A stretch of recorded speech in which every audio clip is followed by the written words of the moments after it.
Namaste everyone and welcome back to your own channel Mumbled Words, a channel where every opinion matters. So today before we go into the topic of online classes and their effects, after I posted my last video, few people contacted me. They had their own opinions.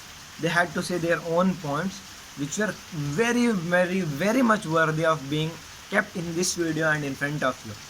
The first point was after this lockdown was end and everything was back to normal and people were allowed to go back to their own houses, the coronavirus cases multiply. You may also know this also. So why did that happen? So the point which here is, when people are allowed to go back to their own houses, the spread of coronavirus couldn't be controlled. How can that be controlled? If a kid is going to be sent to a school or college for writing exams for reopening of colleges, schools, and for completion of academic activities, a very good and notable question. The second point is mental health. This topic deserves its own video, separate video, which I am going to do. But here, as you already know, already experience also, students go through a lot every day. They have to sit there in the class for 8 hours, 6 hours, some with extra classes, tuitions which will total up the study time to 10 hours. They are going to learn different subjects every hour. They have to shift their mind from a language to other classes to curriculars, co-curricular activities. Their mind has to adapt as soon as possible, as with the lecturer, as with the teacher, whoever comes. They have to keep on changing the pace of their study. Their grasping power, everything changes. So this break which they are getting is a break which they actually deserve, because assignments, exams, classes, tuitions, special classes, all this have taken toll, have put them into pressure. So this, whatever the holidays they are getting now, it's much deserved for the kids as well as the faculties. I respect this time for them to be themselves and for them to regroup again. Not only with the students, if someone gets contracted with the coronavirus disease, the cure, because of your immune system, as many people told, you'll get cured because if you have a strong immune system. But is the disease only about physicality? No, it's also a mental battle. How a society is going to treat you after you get cured, how you are going to portray yourself or carry yourself in the society after you are cured with the disease. How these are the questions which are going to be there with the person after that person is cured with this pandemic. And if a student is going to get contracted and cured, hope no one gets contracted with this disease, because it is very bad thing. But if they get contracted and they get cured, how are they going to carry themselves in the future? A kid or a student or a teen, they are too much active and they can get affected by social influences too soon. And many people are out there trying to just pull people down. How is this going to be affected to a kid? So these are the things which we and all the people who are in favor of the reopening has to think about. So these were a few noteworthy opinion which I got, and for the case of mental health I'm going to do a separate video. And today again I'm going with no script, one take, and only few points noted down. It's about online classes. Let us go back a few months before this pandemic.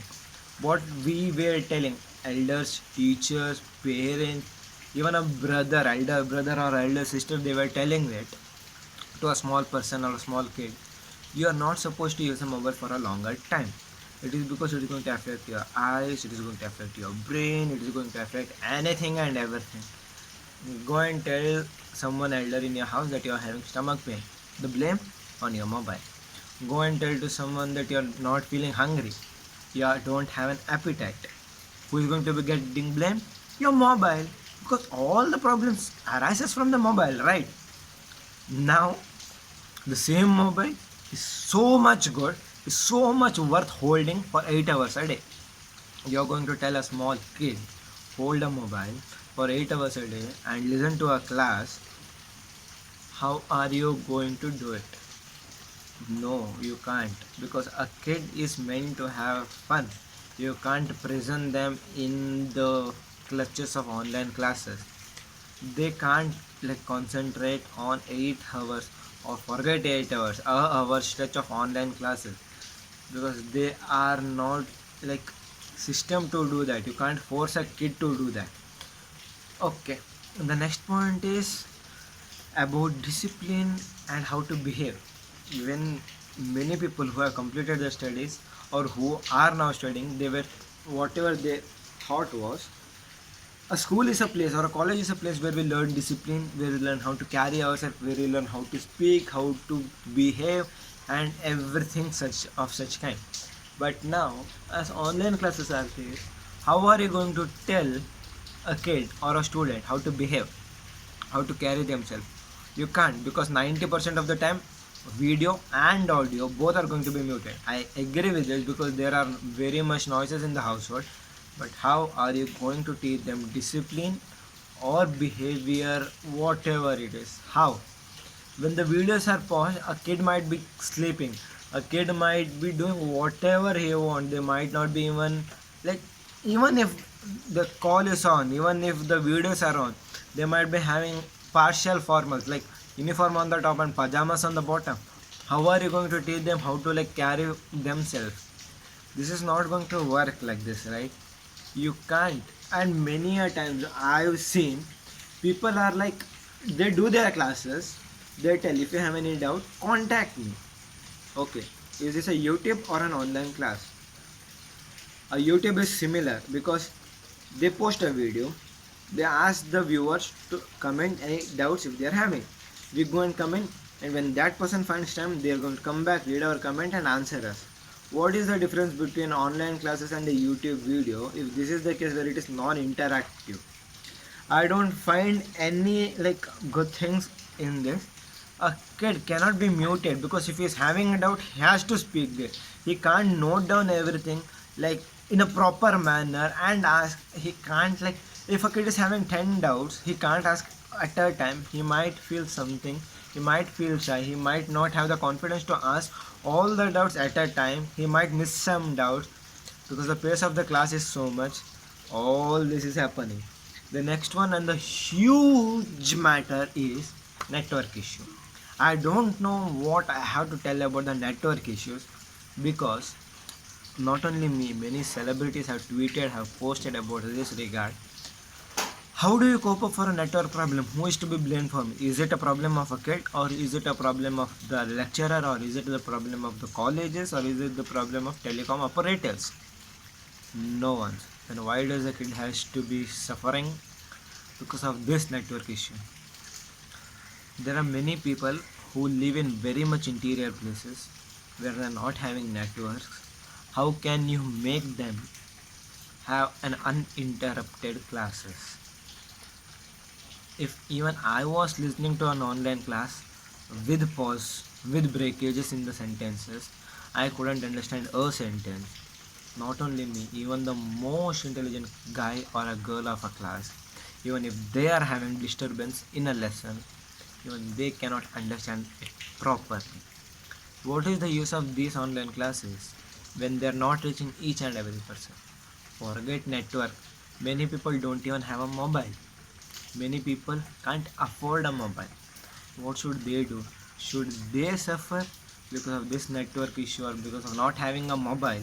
Should they suffer for a year because of these online classes? My points are clear over here.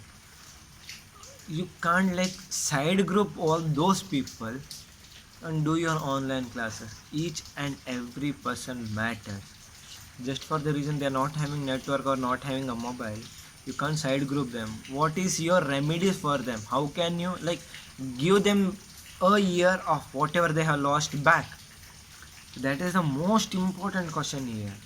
You have also the biggest one is interruption. As I was telling the interruption point, on any video conference or video classes, random people can enter if they have the Zoom ID and password.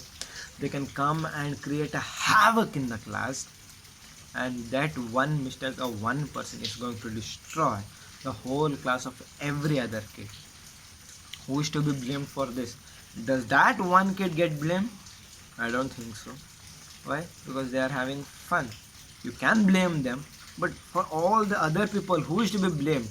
You can't hold that person responsible, because if you are doing a proper class, no random person can come. If you are giving them the address and the door number, they can't come into your class and create a havoc, because they're going to be taken out of the class.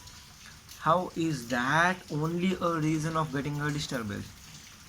You already read in news, saw in news that people, students have committed suicide, not having, because of not having availability of network, or not having availability of a proper cell phone. In Kerala, incident happened.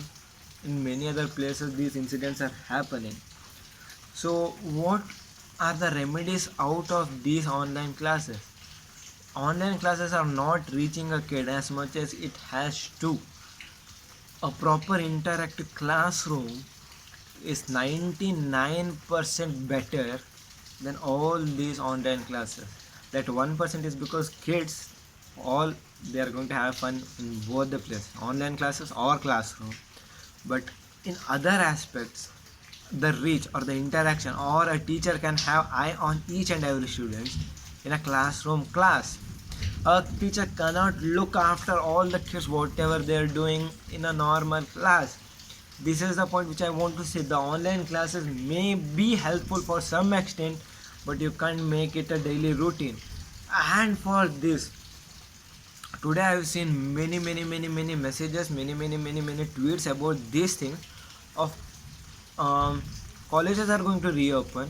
In 10 to 20 days they are going to complete their syllabus, and in 15 days they are going to conduct their exam, and they have to complete the syllabus. This is the order which we have got, blah blah blah. Okay, is the order only to complete the syllabus, or is the order to educate people or give them the knowledge? I don't think schools or colleges are the place where we just complete our syllabus, because they are paid as the fees. The fees whichever was paid, that was not for completing the syllabus or conducting the exam.